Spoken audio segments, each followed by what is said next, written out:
So, are the Browns tanking?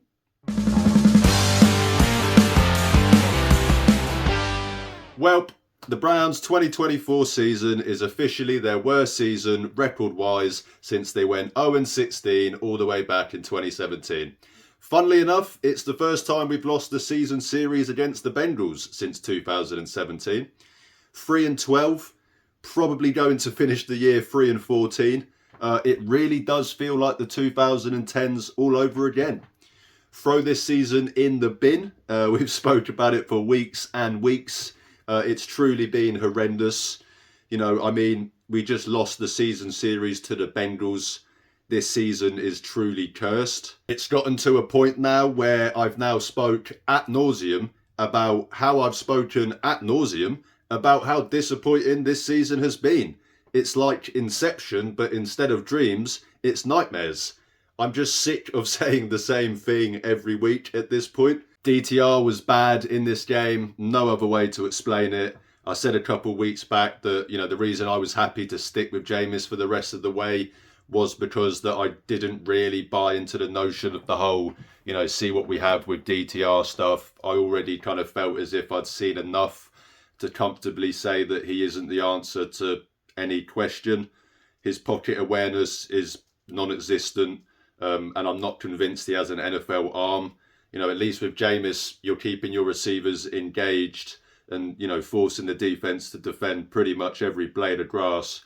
And, sure, he threw a lot of picks and, wasn't by any means a long-term solution at the position. But at the end of the day, if DTR is going to be throwing a similar amount of picks anyway, then there's literally no upside in the drop-off in arm talent. They plan to stick with him the rest of the way. And whilst I do understand the thinking, behind giving the reps to the guy who's, the most likely going to have a chance of being on the active game day roster next year, I just don't think you can exactly blame some fans for accusing the team of tanking by doing so. It is what it is. I'm not pro-tanking kind of guy for the most part, but at the end of the day, what's the difference between 3 wins or 5? In some good news, Myles Garrett became the youngest player in NFL history to reach 100 career sacks. Despite the loss, it did feel rather fitting that it came against Joe Burrow and the Bengals.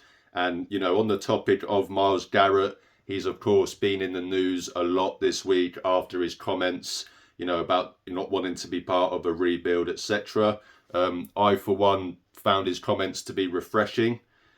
Someone in that locker room needed to make the point clear. And it holds the most weight when it's coming from your franchise player. Myles Garrett arguably is the Cleveland Browns. Take him off this team and they are just a completely different team altogether. He is, in my opinion, the best player to ever play for the Browns in the Super Bowl era. Generational players command influence, and, when Myles Garrett tells you, not to just sack everybody and start over like you've done to no success for the past 25 years, I think you should listen to him. I've spoken before and, will continue to make videos in this off-season about the Browns' path back to contention.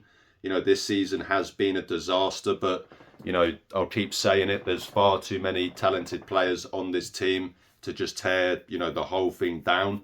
And whilst it might not feel like it to some, as a British fan, the best part, or one of the best parts about the NFL, is the parity within it, and how a certain few things going one way or the other can be the difference between the Browns having a season, like last year, compared to a season like this year. You're never as close as you think, but you're also never as far away as you think you are. I'm glad Myles put the owner and this front office on notice and essentially told them, not to repeat the same mistakes of the past, but to instead operate as a franchise whose main goal is to capitalize on, having one of the best players of his generation. But I digress. Let's get into this game itself. Another week, another loss. I'm basically a professional loser at this point. The game started really promising for the Browns after Jerome Ford took the first offensive snap 66 yards to the Bengals' 11-yard line.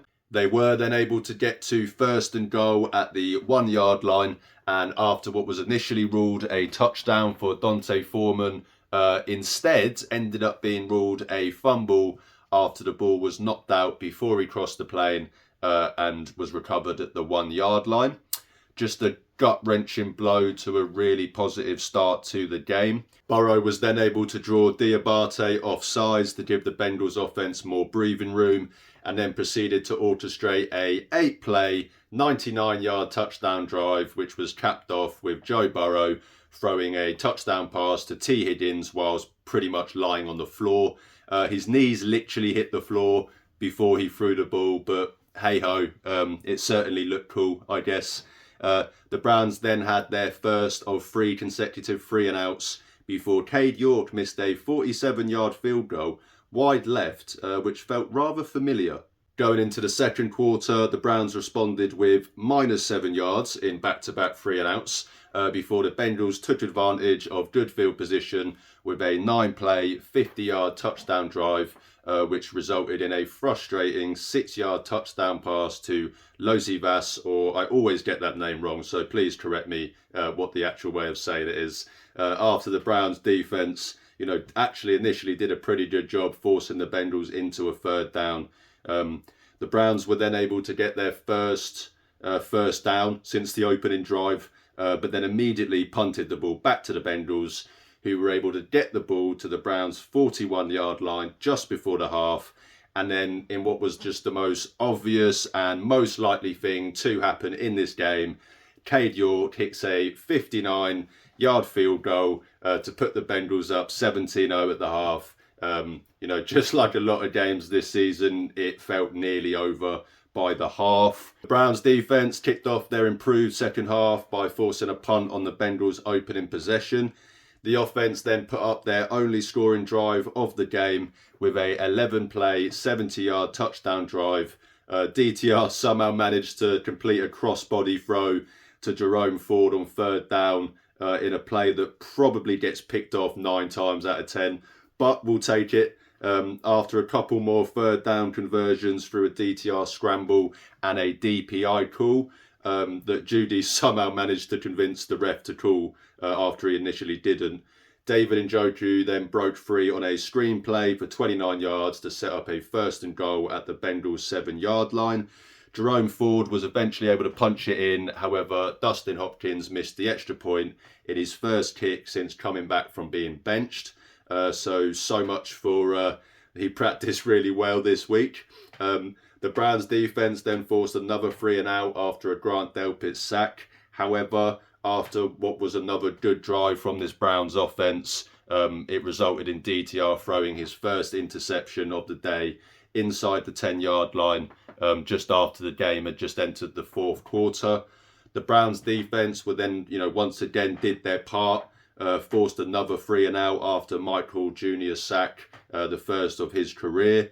But in painful fashion, DTR throws his second pick of the game on another pass intended for David Njoku. But again, credit to the defense. After giving up a couple of big plays, Isaiah McGuire strip sacked Joe Burrow on third and goal, which was recovered by Jawan Briggs at the Browns' 21-yard line. Giving this Browns offense, I think it was about 4.5 minutes and, essentially one last chance to get back into this game. DTR did then complete one of the most hilarious WTF fourth down conversions I've ever seen.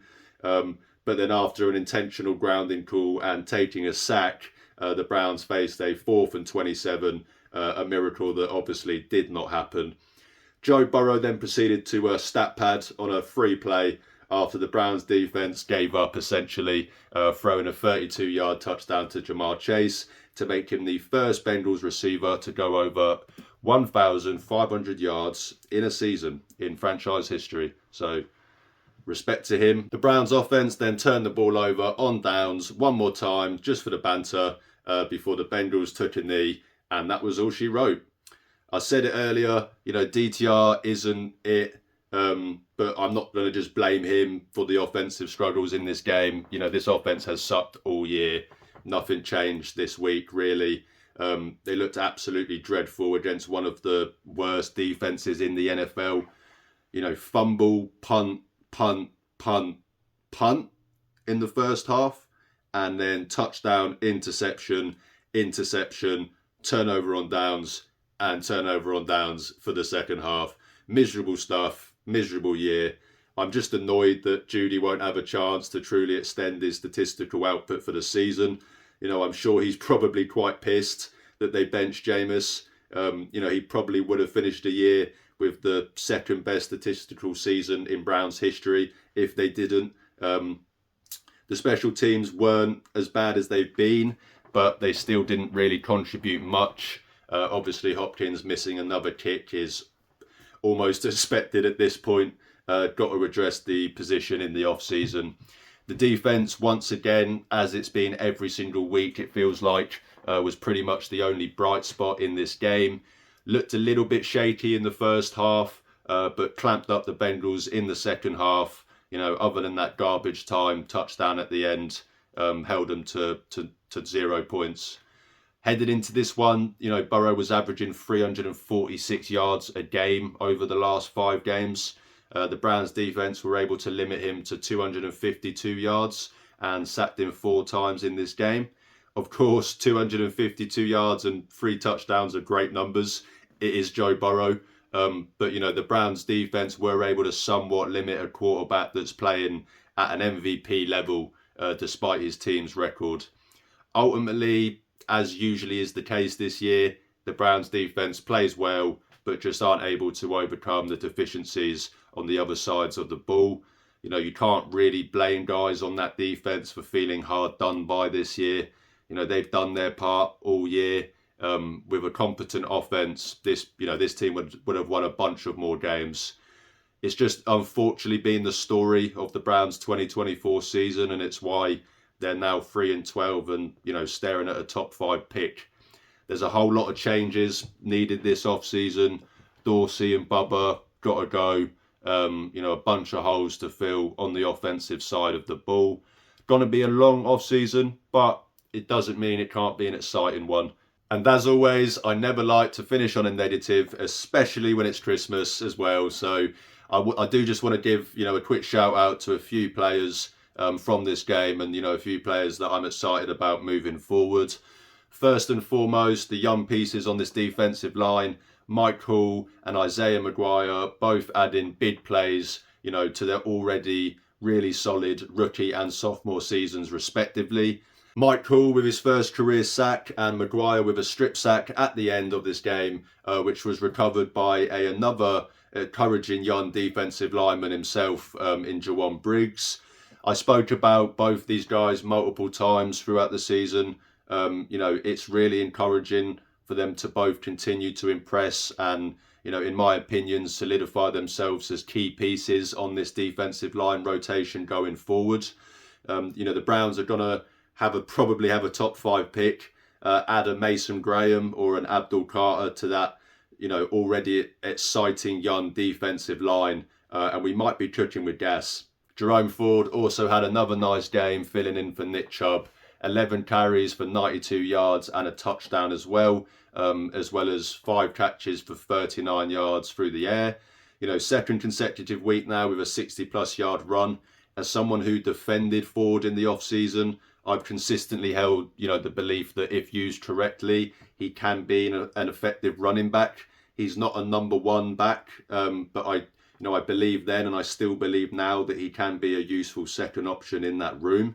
It doesn't change anything about addressing the running game in the off-season. You're still going to have to bring in 1, maybe 2 guys through the draft or free agency, preferably the draft. But it is encouraging to see Jerome Ford make a strong case for his involvement in that running back room next year.